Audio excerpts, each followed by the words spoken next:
Canada. Yes, it was with those words of stout resolution I began my journey to Singapore. I was wide-eyed, naive, unaware of the cruelty of the outside world.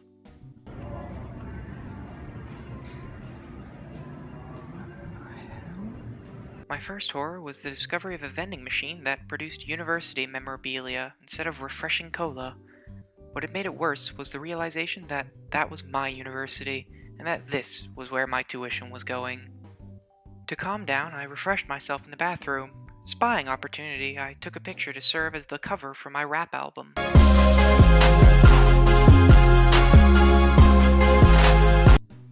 I had decided to buy a convenience store egg sandwich because, much like any millennial, I longed for death, but my coddled upbringing had made me too much of a coward to do it myself. So I found a place to put my feet up. Sadly, another man had decided the same thing, although a bit more literally. I felt the egg sandwich slowly take over my being, and soon I would be embraced by the eternal darkness that I so desperately longed for.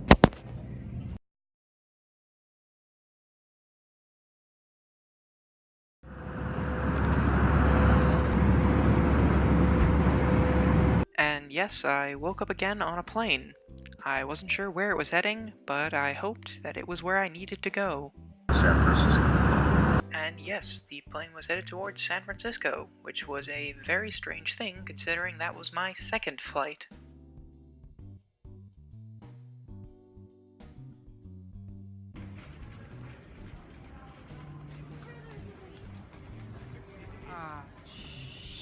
I then discovered that this plane had been late, and I had missed my connection flight to Singapore.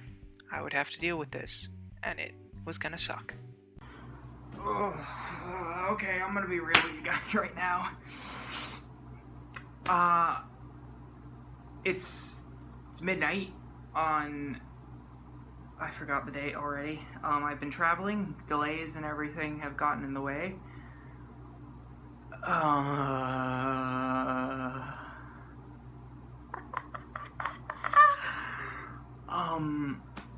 What is that? I got a flight out to...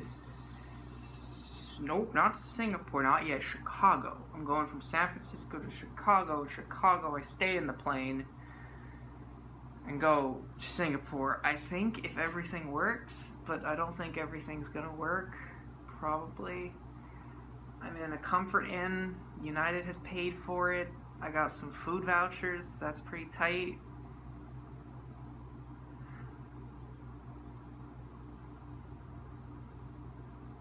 This would be the last thing I would record for over 24 hours.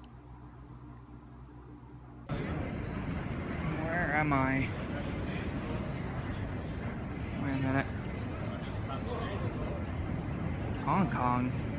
Where the fuck am I in Hong Kong?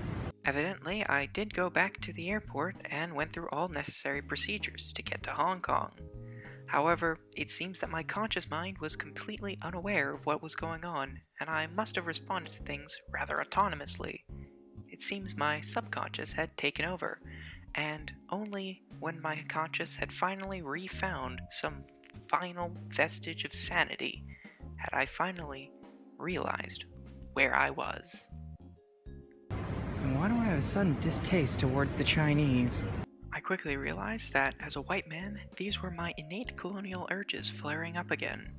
I quickly suppressed them for fear of what had occurred last time when I first moved to Canada.